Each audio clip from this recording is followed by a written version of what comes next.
This break, don't go anywhere.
All right, ladies and gentlemen, sorry about the delay. We had just a couple of issues with the lobby. That's probably going to be an ongoing thing today, so do expect just a little bit of downtime. We'll try and reduce it as much as we can. We are here with the next two opponents' teammates going into this. We have FXO Drunken Boy and FXO Neeb Drunken Boy. So, they told you could be anything, so you became an owl, right? Yeah. You are an owl today, yes. We have a couple of non-functional webcams, I'm afraid. Neeb, welcome to the show. How's it going? I have a feeling he may have muted us. Neeb? Neeb? Neeb! Neeb! Neeb! Neeb! Neeb! Oh dear. Neeb. Neeb! Neeb. Neeb! Neeb! Unmute. Unmute Neeb. Drunken Boy, how do you think Neeb's feeling today? He's probably afraid of me. Ooh. Neeb, are you there? Neeb. Neeb. Neeb. Neeb. I don't think you can hear us somehow. Neeb. Neeb, can you hear us? We'll try and fix that. So, Drunken Boy, going to this matchup, how much do you actually practice with your FXO teammates? Nope, he can't hear us. Okay. Drunken Boy, so tell us a little bit about your practice regime. It's basically just ladder. Basically just ladder. Okay. How good a practice regime do you think that is exactly? I mean, I know you obviously get a lot of different opponents on the American ladder, but some people would say that it's a bit different from practicing, say, with your teammates. Do you do a lot of that, or is it just only ladder? I basically only use ladder. But if someone wants to practice with me, then yeah. If they want to like practice something specific, then they would ask you. Fair enough. So, do a lot of players come to you to practice for specific matchups that they're preparing for?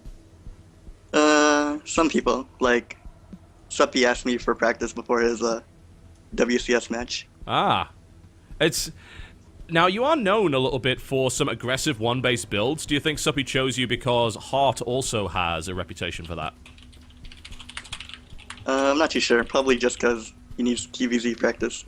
Fair enough. Well, I didn't want to follow up and ask, like, especially in the Terran vs. Zerg matches we saw you playing in WCS Premier League qualifiers, you used a huge variety of crazy builds. I mean, do you prepare those sorts of things specifically for matches like this, or is it just this versus Zerg matchup? Like, or can we expect that sort of awesomeness in today's series? It's basically just for TVZ that have like one-base builds, I guess. Why is that? They've obviously proven to be very effective, but why just that specific matchup for the one base? Oh, it's because back in Wings of Liberty, it was pretty hard for TVZ to win, and I basically just brought those builds over. Ah, okay, so that they're imported from the dominance of Broodlord Infester. Yeah. Excellent, good to hear. Neeb, can you hear us? Yeah, I can hear you. Wonderful. Yeah, welcome to the show. Neeb! I know Skype's an absolute bitch. Neeb, welcome. How are you feeling today? I'm feeling good. Excellent. Glad to hear that. So you're going up against your teammate, who, of course, goes by the name of Drunken Boy. Going to be a TBT. How confident are you feeling going into this matchup? I'm not too confident. I haven't been doing too well in TVT lately, so not too confident at all. Well, we'll see whether or not that's the case, or whether or not it's just some sneaky mind games to get your opponent into a false sense of security. Now, Neeb, I believe you're actually one of the youngest players in this tournament. Is that correct? Yeah, I think so. Yeah, I think I'm younger than Zenicider. Yeah, you and Zenicider are very young indeed. You're 15, if I recall correctly. Yeah. Fantastic, right. And somehow you're in top 16 Grandmaster, and yet me, 28, I'm in Platinum. So how the hell does that happen? I don't know. I make Hellbats. What a great piece of advice. Fantastic. Okay, so, Drunken Boy, do you have any words for your teammate today going into this matchup? Not really, but it'll probably be too old for me. Oh, okay. Neeb, your response? Yeah, okay. Dismissive. That's what I like to see. Okay, Neeb and Drunken Boy, to your stations. Thank you very much for that brief interview there. We'll be going into your matchup very shortly, and we're going to see who is able to take the dominance. Okay, so, I've got to say, Sean, I haven't had much of an opportunity to cast a lot of Neeb. Yeah? He's not a player that I know a lot about. I will corroborate his statement of the building of Hellbats. I've seen Neeb show up a number of times on other people's streams utilizing the Hellbat drop to great efficiency. I mean, honestly, there are some of the early game tactics of the Hellbats that can be game-endingly good, but you have to be able to have the follow-up, and I think that's where Neeb may very well struggle. Neeb certainly has a good sense of using a lot of those sort of mech-style plays, but a Drunken Boy does have pretty strong follow-through, especially in zany situations. That is something you get a lot of experience with. If you are a laddering type player, you have almost no comfort. You have to be able to respond to a huge set of possible plays, so Absolutely I'm really true. looking towards Drunken Boy. Yeah, I think so. I'm intrigued to see how this goes down in TVT. Obviously, TVT is one of the mirrors that tends to drag on the longest, but I have a feeling neither of these guys are going to let that happen. Yeah, I mean, I honestly expect it's the question of the defense of the Marine-based play that Drunken Boy is going to pull out versus the Hellbat-style drops from Neeb. I mean, I'm certain that Widow Mines might make an appearance, but I think this is, between these two players, it's quite unlikely. We will be getting into this very shortly. It's going to be on Belshire Vestige, first map, so how does that generally affect the way the TVT usually plays out?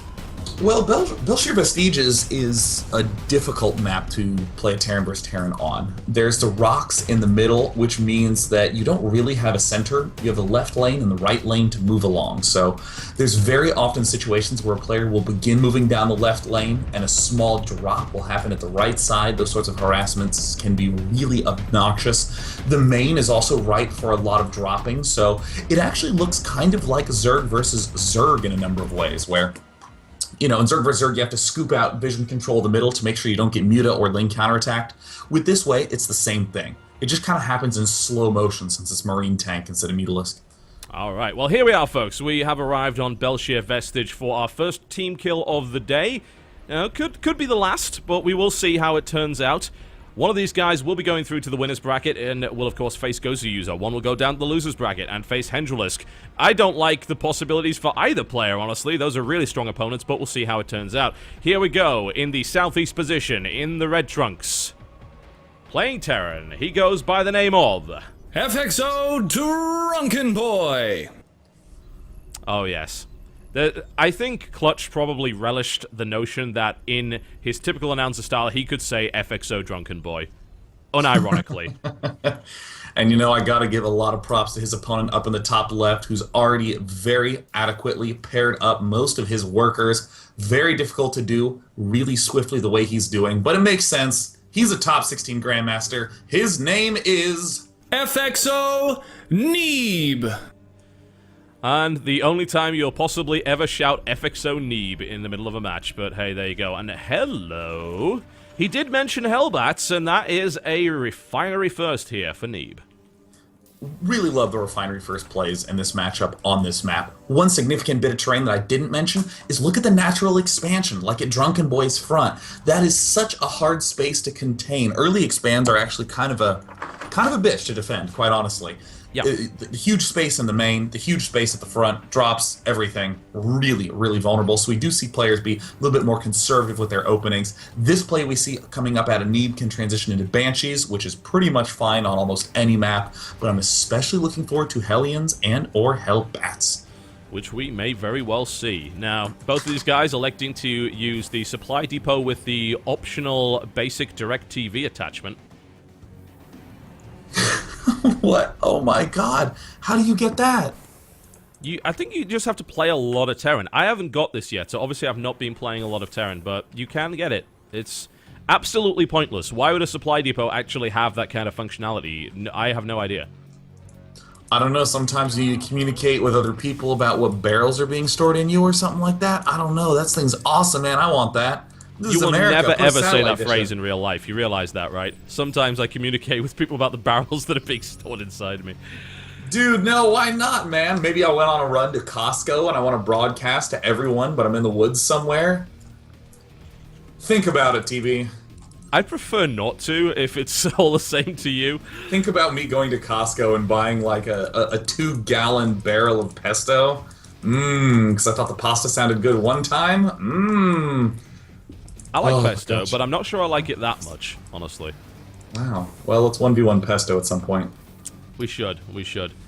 Alright. Neeb has taken himself a starport, and he is immediately building a tech lab this time around. Okay, interesting. So we could be seeing Banshee play here out from Neeb. Looks very much so like a cloak play. Yep. I'm confused a little bit by that second supply depot placement from Neeb. He has not built it at the ramp. Really kind of want to make sure all three of those are at the ramp, because this is generally when Hellions can potentially be getting ready to strike at your front. You want to make sure that that wall off is complete. You don't have that run in.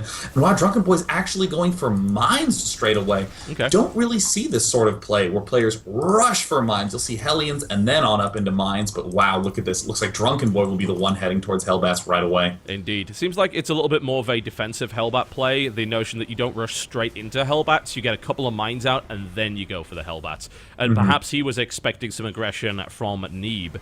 And he must run into him a lot on ladder. I think that's the cool thing about this tournament, is these guys play each other all the time, because just they butt heads on ladder like every day of every week. So you've got to know certain things about what your opponent does, but bear in mind, you're playing them in a best-of-1 environment on ladder, not a best-of-3. This is completely different.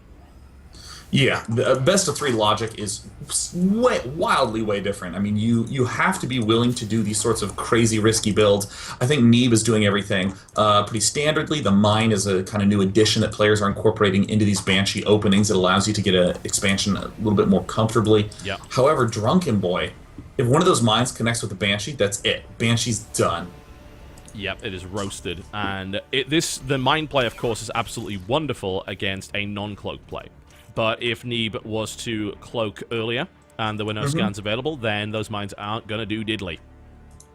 Oh my gosh, Drunken Boy's going for the aggro Hellbat drop. And what defense is it going to be for Neeb? It looks like Neeb's doing the smart standards. He's going for Marines. He's going for tanks. I mean, I love this play. I love any follow-up that is tank-focused. And here it comes. He's going to go right over the mine.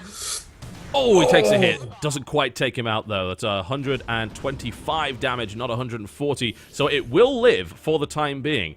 I don't think he saw that drop leave there, but here's the problem. A single scan, those Marines will take those Banshees out very quickly, kind of like that. Oh, down there it goes.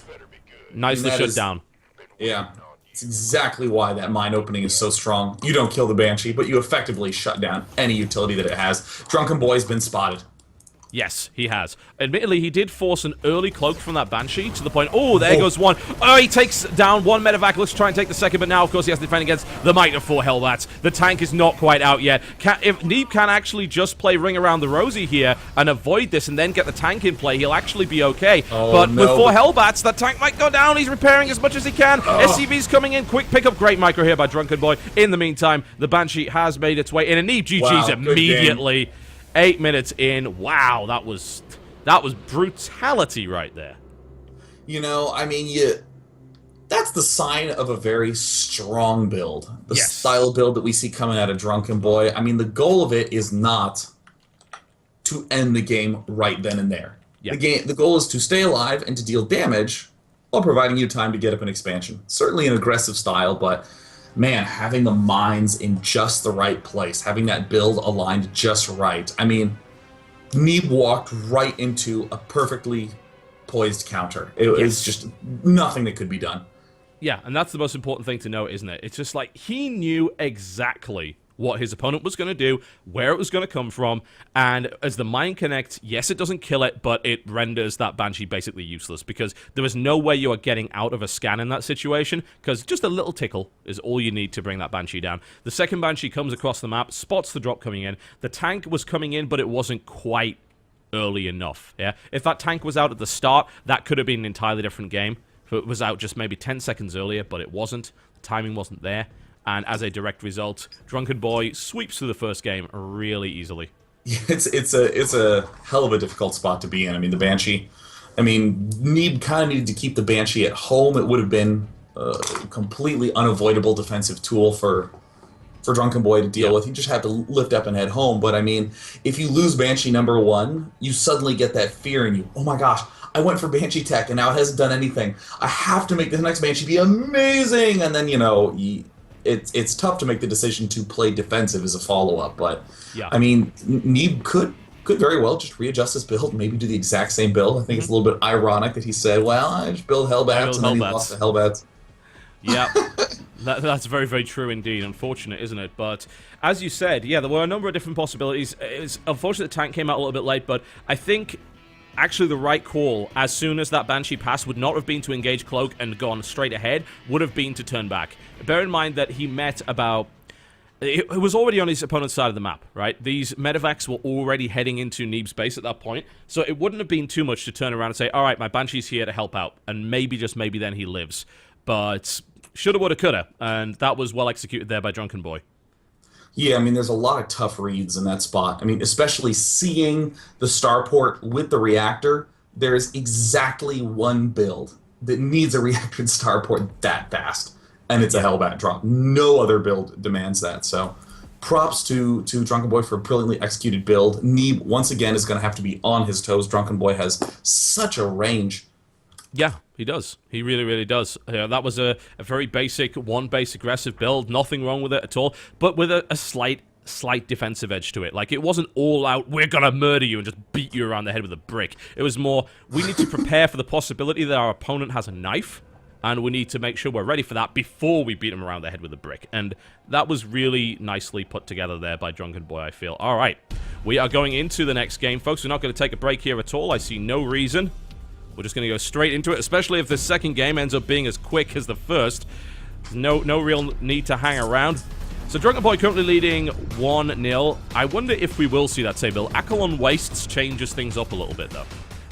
The Acheron Waste is a difficult map to do a lot of the standard Terran styles on, just because of the fact that there's that big split in the middle. Marine tank, no matter where you're pushing, there's always an easy route for your opponent to sort of swing back around against. I think that Mech, with the narrow corridors, does have a lot of potential in this matchup. We've seen Mech play be very, very solid. You get 4 guaranteed bases. It's almost impossible not to get the 4 bases closest to you.